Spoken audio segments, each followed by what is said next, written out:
थी। महात्मा गांधी की सबसे बड़ी समस्या में से एक अम्बेडकर भी थे। अंग्रेज तो थे ही थे, उनसे बड़ी समस्या ये है कि यार अंग्रेजों को भेजो ना, समाज क्यों बदल रहे हो। और ध्यान रखना 1936 है, इस समय डॉक्टर अम्बेडकर ठीक ठाक पावरफुल हो चुके थे, अच्छी खासी प्रसिद्धि उनको मिल चुकी थी। महात्मा गांधी की सबसे बड़ी समस्याओं में से एक अम्बेडकर भी थे।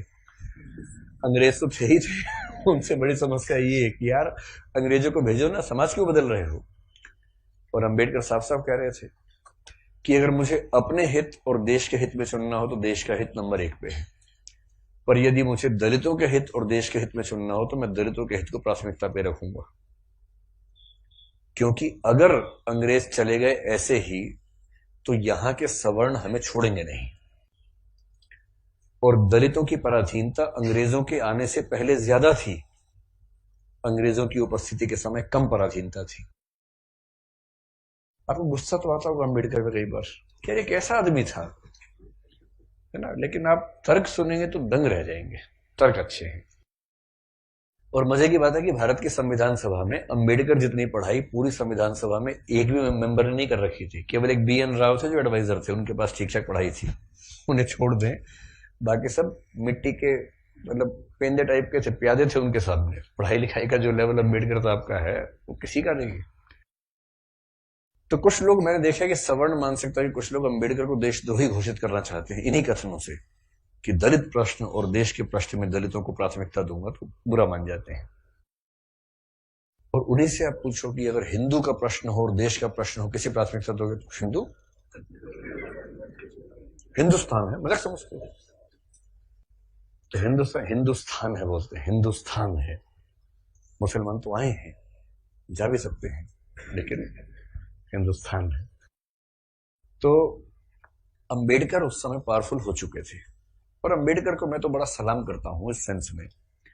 आमतौर पर वंचित वर्ग में जब कोई पढ़ लिख लेता है ना, अपने वर्ग से कन्नी काट लेता है। रिजर्वेशन का सबसे बड़ा दुख ये है, रिजर्वेशन का सुख ये है कि वंचित वर्गों के लोग आने लगे हैं सत्ता में, और जैसे ही एक गांव से एक बच्चा, दलित बच्चा IAS बनता है ना, पूरा गांव IAS बन जाता है। आरक्षण के वित्तीय लाभ केवल उस व्यक्ति को मिलते हैं जिसको आरक्षण मिला है, पर सामाजिक राजनीतिक लाभ पूरे गांव, पूरे कुनबे, पूरे कस्बे, पूरे शहर को मिलते हैं।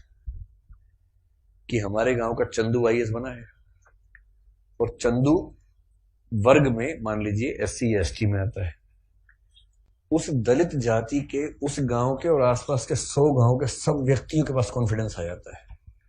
कुछ बिगड़ा, चंदू को फोन लगा दिया, चंदू बिटवा देखिए जरा। अब पुलिस वाले ने रोका, लाइसेंस के लिए, रुको रुको बात करवाते हैं, ऐसे करके कह रहे किसको फोन करो, चंदू को फोन करो। छोड़ दो कोई बात नहीं, आप जाओ, आप गाड़ी कैसे भी ले जाओ, सिर के ऊपर रख के ले जाओ, कोई बात नहीं, हम कुछ नहीं बोलेंगे। कॉन्फिडेंस लेवल बढ़ जाता है। एक रिजर्वेशन का फायदा ये होता है, आर्थिक फायदा नहीं होता, रिजर्वेशन आर्थिक मामला नहीं है, तो सामाजिक राजनीतिक समतलीकरण का मामला है, उसमें उसको देखना है। और अम्बेडकर ने, आजकल क्या होता है कि जो बच्चा IAS बनता है सबसे पहले कोशिश करता है कि उसकी जाति किसी को पता ना लगे कि वो रिजर्वेशन में है। और बहुत सारे लोग SC ST या OBC से रिजर्वेशन का लाभ लेकर अगर IAS बनते हैं तो कोशिश करते हैं कि शादी जैसे सवर्ण समाज में हो, क्योंकि IAS खुद एक जाति है, उस जाति में शादी कहीं भी हो सकती है, वहां जाति प्रथा बीच में नहीं आती है। ऐसे IPS भी एक जाति है जो IAS से नीचे की जाती है, लेकिन ठीक ठाक जाती है, वो भी अपने आप में ठीक ठाक जाती है। जैसे IAS पति IPS पत्नी, लोग कहेंगे हाँ ठीक है, IPS पति IAS पत्नी, तो लोग कहते हैं अच्छा चलो कोई बात नहीं ठीक है, इस तरह से मैनेज करते हैं, क्योंकि IPS नीची जाती है, IAS थोड़ी ऊंची जाती है, और IRS और बाकी सब तो बहुत ही नीची जाती हैं, और उसमें जो ग्रुप भी हैं वो तो शूद्र टाइप के माने जाएंगे कि ये तो बहुत ही नीचे के लोग हैं। बेशक UPSC ने सफलता दी हो, पर ये नहीं चलेंगे, इनके 10 नंबर कम आए थे, इनको बाहर करो यहाँ से। एक प्रकार की जाति व्यवस्था वहां भी है। तो दलित चेतना जो अम्बेडकर की वजह से, अम्बेडकर का सम्मान क्यों करना चाहिए कि वो इतना पढ़ने लिखने के बाद भी चाहते तो वो भी एक शानदार जिंदगी जी सकते थे, उनको मिल ही रही थी भाई। वो PCS ऑफिसर थे बड़ौदा में, मजाक छोड़ना है, नागपुर में शायद। और जब नागपुर में वो सिविल सेवक बनकर आए, फेलोशिप वहीं से मिली थी पढ़ने के लिए, जब वापस लौटे तो उनको PCS अधिकारी बनाया गया। तो उनको कहा कि आप यहां रहना शुरू कीजिए और काम संभाल लीजिए। अब ये अम्बेडकर के सामने सबसे बड़ी समस्या, अगर आप उनकी कभी आत्मकथा पढ़े, मैं कैसे बना, हिंदी अनुवाद उसका ये है। उसमें एक प्रसंग है कि नागपुर में रहना है उनको, क्योंकि वो ऑफिसर हैं, उनको अपने रहने के लिए कमरा चाहिए या घर चाहिए। ढूंढ रहे हैं पूरे शहर में, कमरा ही नहीं मिल रहा। लोग पहले पूछते हैं जाति कौन सी है, वो बताते हैं कि महार जाति का हूं।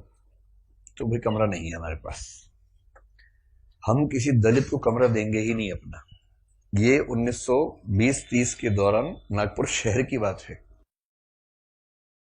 फिर वो कह रहे कि कई कमरे खारिज होते गए। एक और घर में गए, एक कोई दूसरा ऑफिसर था, वो दिखा रहा था, दोस्त के रूप में हेल्प कर रहा था।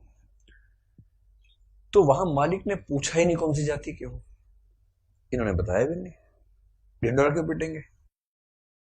उससे पूछा नहीं, उन्होंने बताया नहीं, कमरा मिल गया, रहने लग गए। और फिर वो देखते हैं कि एक दिन अचानक सुबह उठा तो बहुत शोर मचा हुआ था। मुझे लगा पता नहीं क्या हो गया, खिड़की से नीचे देखा तो हजारों की भीड़ हाथ में डंडे भाले हथियार लेके खड़ी हुई थी। उनको पता लग गया था कि एक दलित आदमी इस घर में रहता है और वो भीड़ मेरा कत्ल करने के लिए आई थी। और उसके बाद कुछ दोस्तों की मदद से पता नहीं पीछे के दरवाजे से कहां से किसी तरह से उनकी जान बचा के भगाया गया उनको। इस दौर से वो गुजरे थे। ये उसी देश की बात चल रही है, सारे जहां से अच्छा हिंदुस्तान हमारा, हम बुलबुलें हैं इसकी, ये गुलसिता हमारा, उसी की बात चल रही है। किसी और देश, पाकिस्तान की बात नहीं चल रही है, उसमें पाकिस्तान था ही नहीं, पाकिस्तान पेट में था उस समय। अभी हुआ नहीं था, मतलब होने वाला था, अभी नहीं हुआ था। तो उस देश की बात है। और जब वो स्कूल में पढ़ते थे तो स्कूल में पढ़ते इसलिए थे कि उनके पिता सरकारी नौकरी में थे, तो थोड़ा सा ठीक स्थितियां थी उनकी, इसी स्कूल में एडमिशन मिल गया। पूरे स्कूल में एक दलित बच्चा था बस, बी.आर. अम्बेडकर, बस, बाकी सब सवर्ण बच्चे थे। अब दलित बच्चा कैसे हैंडल करे, वो पानी पीने जाएगा, पानी को छू देगा, पानी पवित्र हो जाता है, उसमें हीलियम आ जाता है हाइड्रोजन की जगह। उसके बाद जैसे दलित बच्चा छूएगा, हाइड्रोजन के गुण बदल जाएंगे उसमें। तो एक व्यवस्था थी कि भाई पानी पीने की एक जगह थी सबके लिए, एक अलग से मटका था अम्बेडकर के लिए, अलग से रखते थे दूर, उनको वहीं पीना है और मटके को हाथ नहीं लगाना है। अब कभी कभी क्या हुआ, कई बार ऐसा हुआ कि जो आदमी पानी की व्यवस्था करने के लिए तैनात था वो छुट्टी पर चला गया, एक दिन 2 दिन आया नहीं। अब इसको प्यास लग रही है, बाकी बच्चों के पास पानी पीने को, इसको पानी पीने को नहीं है। कई ऐसे दिन गुजारे स्कूल में जब उनको पीने को पानी मिलता ही नहीं था। चेतना ऐसे बनती है, ये सब झेलने के बाद बनती है।